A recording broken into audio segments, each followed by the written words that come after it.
पृथ्वी जल की अधिकता वाला ग्रह है। इसकी कुल सतह का 3/4 भाग महासागरों की शक्ल में है।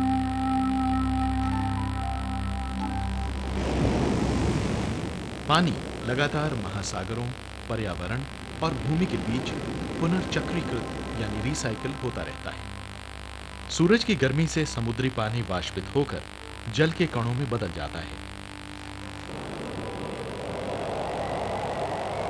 फिर बादल इस नमी को भूमि के ऊपर ले जाते हैं और इस पानी को वर्षा, बर्फ, ओलों और धुंध की शक्ल में छोड़ देते हैं।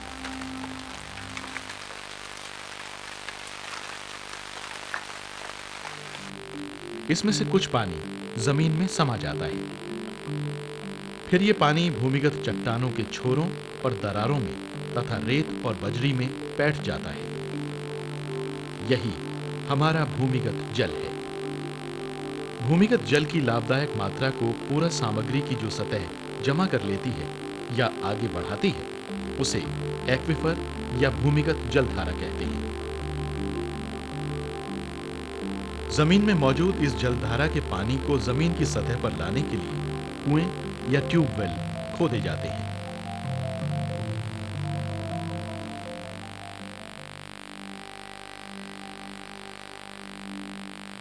भारत के विस्तृत भौगोलिक लक्षण यहाँ के अलग-अलग मौसमों के कारण जन्म लेते हैं।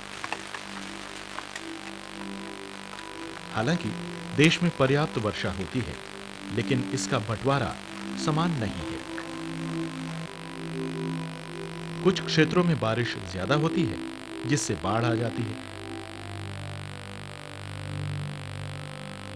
जबकि कुछ स्थानों पर वर्षा कम होती है या होती ही नहीं, जिससे सूखा तथा अकाल पड़ता है।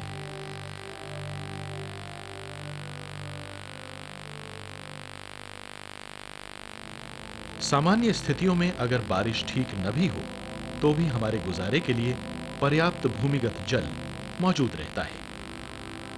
लेकिन दशकों से हमारे भूमिगत जल भंडारों का जो अतिदोहन और दुरुपयोग हुआ है, उसके कारण ये भंडार खत्म होते जा रहे हैं। बढ़ती आबादी तथा लगातार बढ़ती कृषि जरूरतों से भूमिगत जल पर हमारी निर्भरता और बढ़ गई है। देश भर में लाखों बोरवेल खोदे गए हैं।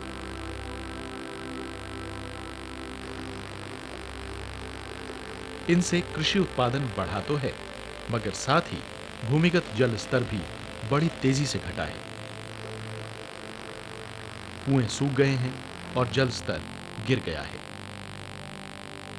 पानी से जुड़ी इन समस्याओं को हल करने के लिए गहरे कुएं और ट्यूबवेल खोदना कोई वहनीय हल नहीं है। हल एक ही है कि हमारे लगातार घटते भूमिगत जल स्तर को बहाल किया जाए और जहां कहीं भी संभव हो, पानी का संरक्षण किया जाए। वर्षा के पानी को संरक्षित करके हम अपनी लगातार घटती जलधाराओं को जीवंत बना सकते हैं।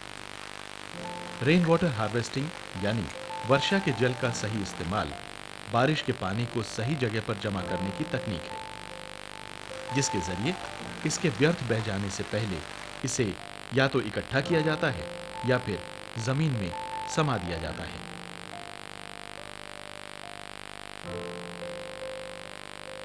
सेंट्रल ग्राउंड वाटर बोर्ड के अध्ययन के मुताबिक भारत के 20 नदियों के थालों में मानसूनी वर्षा के अतिरिक्त जल का व्यर्थ बहाव 86.45 क्यूबिक किलोमीटर है।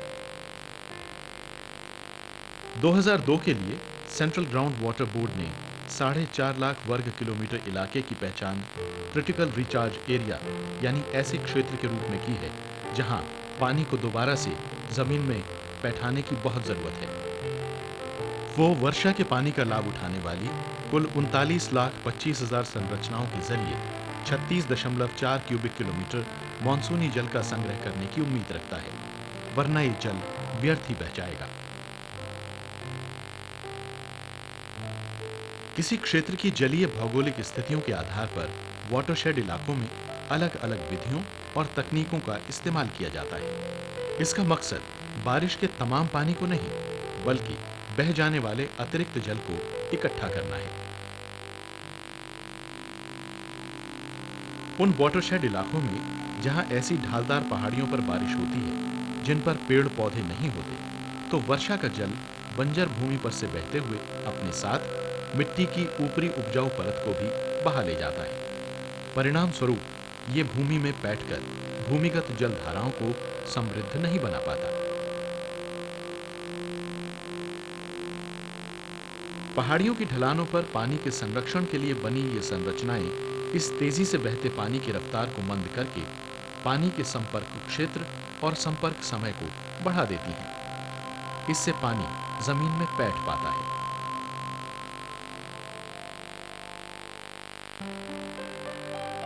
गांव वाले स्थानीय स्तर पर मिलने वाली सामग्री की मदद से इन अवरोधों को बना सकते हैं। गली प्लग मिट्टी के बने ऐसे बांध होते हैं जिन्हें गारे, पत्थर तथा रेत के बोरों से निर्मित किया जाता है। इन्हें अवनलिकाओं यानी गलीज में बनाया जाता है। इस कारण ये मिट्टी के क्षरण को रोकते हैं, पानी के बहाव की गति कम करते हैं और व्यर्थ बह जाने वाली पानी की काफी मात्रा को जमा कर लेते हैं। इससे क्षेत्र की मिट्टी में नमी बढ़ती है। वाटरशेड प्रबंधन की दिशा में यह पहला कदम है। गैबियन संरचनाएं। नीचाई वाले ढलानों पर गांव के लोग इकट्ठे होकर खुद गैबियन संरचनाएं बना सकते हैं। ये संरचनाएं उन इलाकों में लाभकारी होती हैं जहां गाद की मात्रा अधिक होती है। तार की जाली में पत्थर फंसाकर उन्हें नालों या जलधाराओं के प्रवाह वाले स्थान पर रख दिया जाता है। पानी इन पत्थरों के बीच से बहता है और गाद यहीं जमा होती रहती है। इससे पानी के प्रवाह की गति भी घटती है और जमीन पर उसके रुकने का समय बढ़ जाता है। इस तरह पानी जमीन में बैठ जाता है।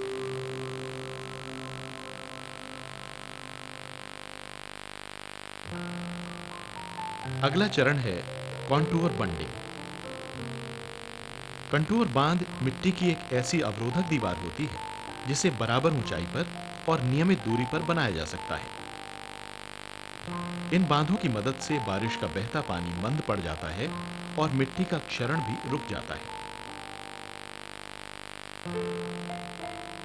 इससे नमी ग्रहण करने की मिट्टी की क्षमता भी बढ़ जाती है।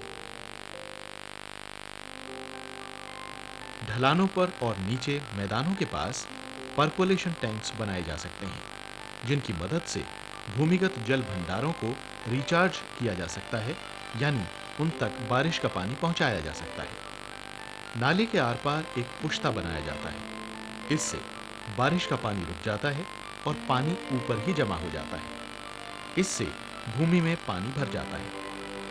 परकोलेशन टैंक ऐसी भूमि या चट्टानों पर बनाए जाने चाहिए जिनमें से जमा पानी नीचे भूमि में बैठ सके, वरना जमा किया गया ये पानी भाप बनकर उड़ जाएगा और रिचार्ज प्रक्रिया नहीं हो पाएगी। जिस क्षेत्र को इसका फायदा पहुंचता है वो परकोलेशन टैंक के नीचे की ओर होता है।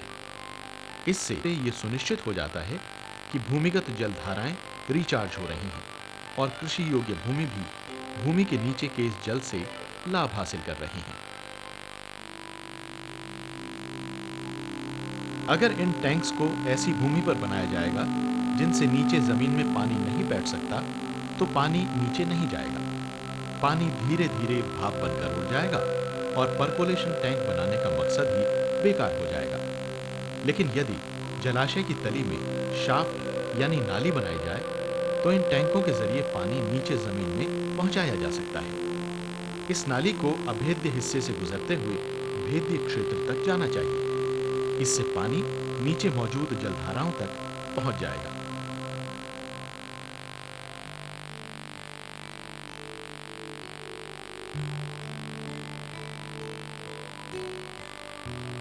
चेक डैम और नाला बांध। ये लघु बांधों जैसे ऐसे अवरोध होते हैं जिन्हें छिछली नदियों, धाराओं या नालों पर जल प्रवाह की दिशा में बनाया जाता है। रेत के बोरों का इस्तेमाल करके कम लागत वाले चेक डैम भी बनाए जा सकते हैं। चेक डैम बहते पानी के प्रवाह को घटा देते हैं और किसी संरचना के पीछे बारिशों के दौरान एक छोटे से कछार इलाके में पानी को कायम रखने में मदद करते हैं। इससे बाजुओं से तथा धारा में नीचे की ओर पानी का धीमे धीमे जमीन में बैठना सुनिश्चित हो जाएगा। अतिरिक्त पानी बांध के ऊपर से बहता हुआ निकलता है, जिससे इस नाली या धारा में मिट्टी का क्षरण घट जाता है और नीचे मैदानों में गांवों के तालाबों को फिर से चुस्त दुरुस्त किया जा सकता है, ताकि पानी नीचे जमीन में बैठ सके। हमारे देश में कई आकार के तालाब मौजूद हैं। ये पानी को जमा करते हैं, लेकिन साल दर साल इनमें गाद जमा होते जाने के कारण इनकी क्षमता घट गई है। अगर इनमें से गाद निकाल दी जाए तो इनकी क्षमता बढ़ सकती है। तालाब के भीतर ही यदि रिचार्ज शाफ्ट यानी पानी को नीचे तक पहुंचाने वाली नाली बना दी जाए तो इससे भूमिगत जल को रिचार्ज किया जा सकता है। यह जरूरी है कि तालाब पूरी तरह सूख न जाए। यह सुनिश्चित करने के लिए कि तालाब भूमिगत जल को रिचार्ज करते रहें और उनमें गांव वालों की जरूरतों के मुताबिक पर्याप्त पानी भी मौजूद रहे, उसकी सतह में एक नाली बनाई जा सकती है जो तालाब की जल सतह से 1 मीटर ऊपर की ओर निकली हुई हो। इससे गांव वालों की जरूरतों के लायक पानी भी उपलब्ध रहेगा और अतिरिक्त पानी जो शाफ्ट के ऊपर होगा वो भूमिगत जल को रिचार्ज भी करता रहेगा।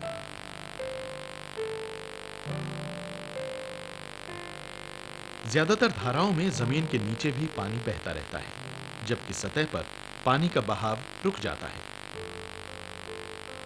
इस सब सरफेस फ्लो यानी उप सतह के बहाव को रोकने के लिए हम भूमिगत बांध बना सकते हैं और इस पानी को इस क्षेत्र के कुओं की ओर प्रवाहित कर सकते हैं।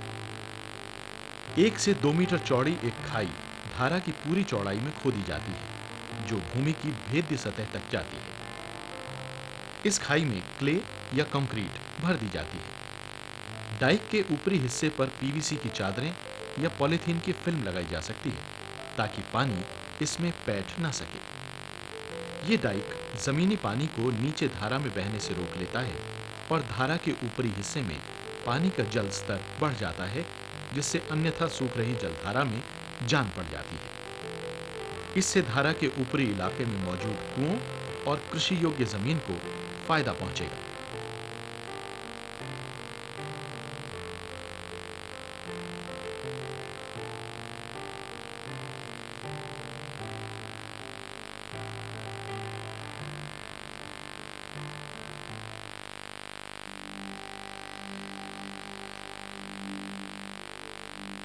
उत्तर पूर्व जैसे पहाड़ी क्षेत्रों में सोते पानी का मुख्य स्रोत होते हैं, लेकिन सोतों से मिलने वाले पानी की मात्रा सारे साल एक समान नहीं रहती।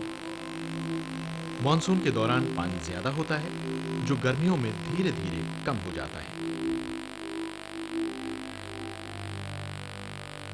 पानी की कमी वाले समय में बंद या चेक डैम ढलानों पर बनाए जा सकते हैं ताकि सोतों के प्रवाह को धीमा किया जा सके।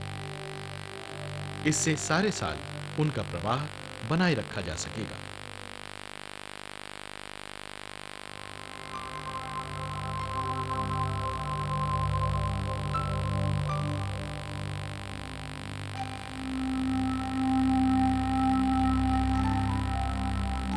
पानी मूल्यवान है।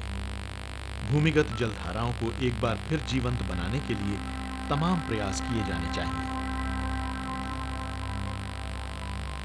पानी की हमारी समस्याओं को हल करने का यही एक वहनीय उपाय है, लेकिन हमें यह सुनिश्चित करना चाहिए कि हम केवल उसी पानी की हार्वेस्टिंग करें जो अतिरिक्त है।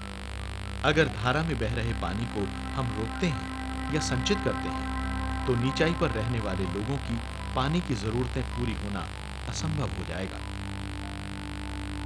अगर हम सब मिलकर प्रयास करें तो हमारे कुओं और तालाबों को बड़ी आसानी से जीवंत बनाया जा सकता है।